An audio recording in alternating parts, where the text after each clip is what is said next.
Hey guys, welcome back. This is our third lecture in our five-part lecture series on the rules of design. The third rule is the rule of alignment. Now, I'm going to give you some notes here. The notes can be used on the quiz. The end of the third week, we're going to take a quiz over the 5 rules of design that we've covered, and you can have your notes. And if you've taken notes on each of the rules and you've got your notes with you for the quiz, it should be a piece of cake. So today, you don't have to write all of this down. If you already started writing while I was talking there, you can write it all down if you want to, but why don't you write this part? Just write this. Every item should have a visual connection with something else on the page. Every item should have a visual connection with something else on the page. If you put this first part, that's okay. Nothing should be placed on the page arbitrarily. That's good. The main thing you need to remember is this part about having a visual connection. So nothing should be on the page arbitrarily. That's a big word. Arbitrarily means without a reason. Everything on your page should be put there for a reason, and your eye, when it looks at the page, should sense some sort of a connection between this piece and the other piece. And the way that you create that visual connection, one way to create that visual connection is alignment, having it line up with something else on the page. We'll be looking at lots of examples of that. Before we get to some other examples, though, I want you to put a couple more things in your notes. Center alignment is weak. If you center something on the page, especially if you put it in the middle of the page, usually that's the first thing you're going to look at. When stuff is centered, you tend to look at it. But the problem is then your eye doesn't know where to go from there. So having a nice alignment like this, where it goes straight down the left side, you see how nicely those are lined up? That's the way to go, because I look at No Wilma because it's big and it's at the top and it's bold, and then my eye just goes shoop right down the left side of the page. Now, they decided that they wanted to set a couple bits apart, and they did that by centering them at the bottom of the page, which is the second part of this rule. If you feel like you have to center something, I still probably would have left aligned this, but if you feel like you have to center something, center it at the top or the bottom of the page so that the rest of the design still has that flow to it. Okay, line everything up, but if you have to center something, don't put it in the middle of the page. Put it at the top or the bottom of the page. So like this one. The first thing you see here probably is life. It's centered, it's set apart, it's high contrast, it's big and bold. You see that first. But then look at everything else on the page has an alignment. It's locked in. There's a visual connection. I kind of like the way this paintbrush, which maybe the paintbrush is what I look at second. I see the headline. My eye's drawn to this color here because there's not a whole lot of color. It's all white. It's all blank, which is the point. And then the drip is going straight down. Look at how that drip actually lines up. Shoop, right down here with the headline, Be the Brush, and then all this text here. And then their logo even lines up across the bottom. If you could draw a straight line across the bottom, it would line up right with the bottom with that logo. So there's a lot of alignment in there. But they did center one thing, but they made it so that it's centered at the top. Look at this ad. It's not an ad, it's a business card. Look at this business card. The name of the company, right in the middle. It's all the same font. They made the name a little bit bigger. You definitely look at the name of the company first. It stands out. It's in the center. The problem is, once I read that, where do I go? I might go down here to San Diego, and then I'm done. I'm out. You know, I'm probably never going to see this guy's name up here in the corner. Maybe I go to the phone number, same deal. Foop, then I'm out. Making one change, not changing the font, not changing anything except pushing it all over here to the right. Look at the difference. I still look at the name of the company first, but then my eye goes shoop right down in order. Brian, phone number, address. It's all straight down. You see the difference there? This second one is definitely the way to go. Here's just a very, very simple cover page. Everything is centered versus everything being pushed to one side. Now, I don't necessarily like that word by, kind of being all by itself, but you see the way they made one simple change, and it's so much easier to see. It's so much more organized. Same thing here. Now they've got this on the left up here, and then they got this centered here. Okay, same kind of a thing. They could take this one and they could push this over and line it up against this strong edge over here on the right. Now I go down the left, and then my eye is then drawn over to here, which has another nice little flow to it down the right. And it kind of balances the page if you're looking for that. All right, here's the last thing in your notes for alignment. One more thing.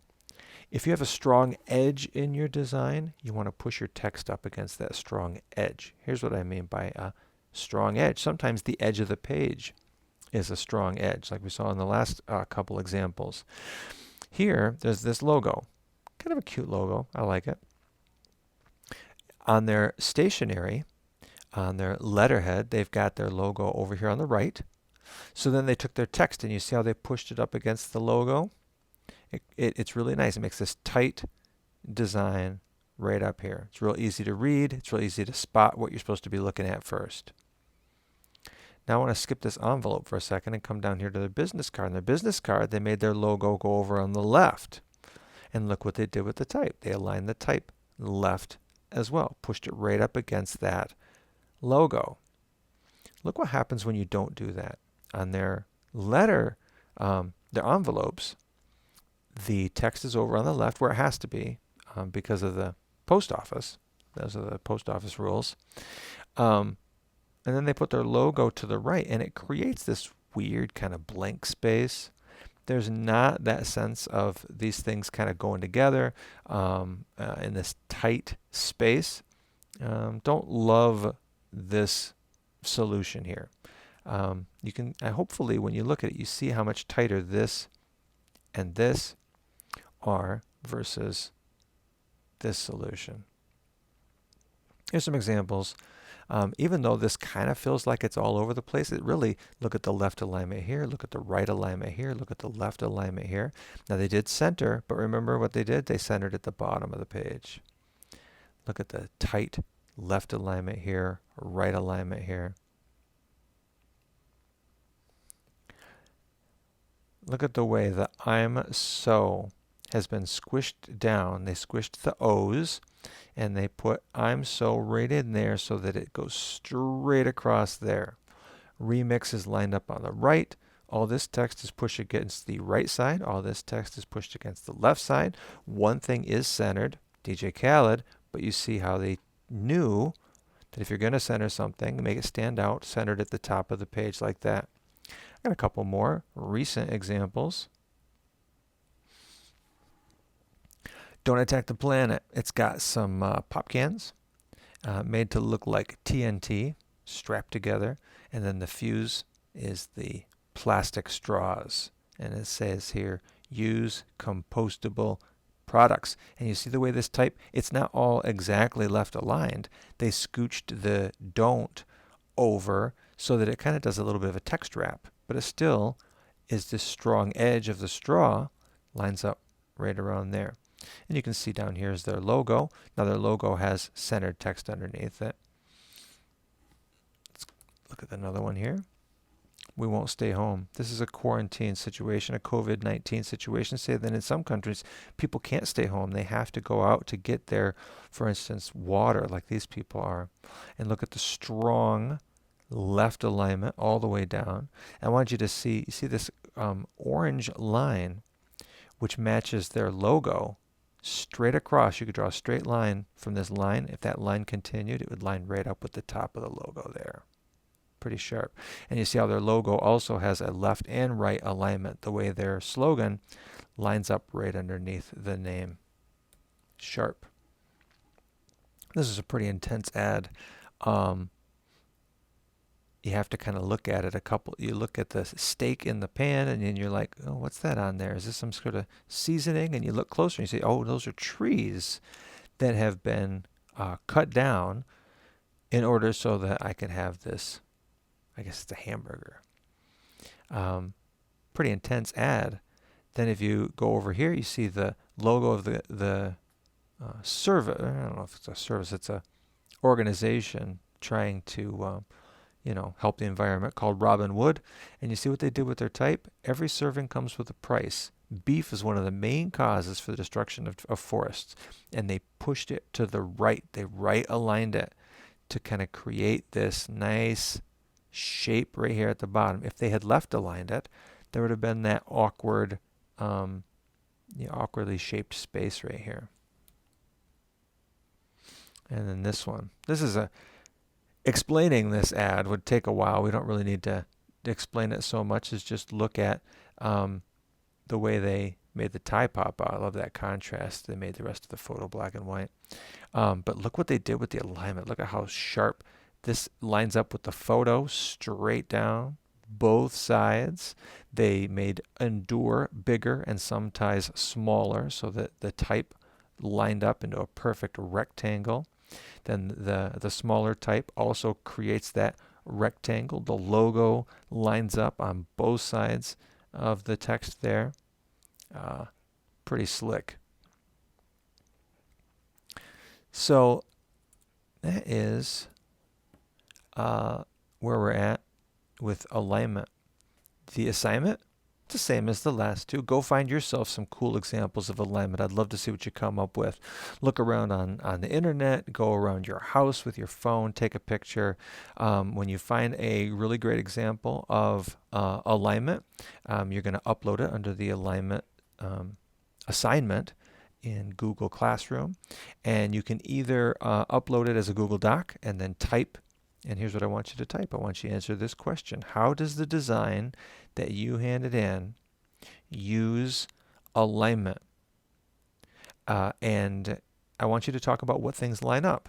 Like if you were talking about this one, you'd say the way the text, Timbaland, We Belong to the Music, Miley Cyrus, all lines up perfectly on the right-hand side of the page. You could say how request line lines up perfectly along the bottom, and Macy Gray lines up on the right. Black Eyed Peas lines up on the left. That is all you have to do to get credit for this assignment. And as always, we will be having a Google Meet. Now we're going to be meeting on Wednesday of the second week. And if you would rather just talk about your example than write about it in a Google Doc, hang on to your example of alignment. Have it ready for when we do our Google Meet. You can talk about it in there too. If you want to talk about your example of repetition at the same time, you can do that and have your repetition and alignment examples ready to go for our Google Meet on Wednesday. That's it. Thanks for being here. Hope you're doing well. See you soon.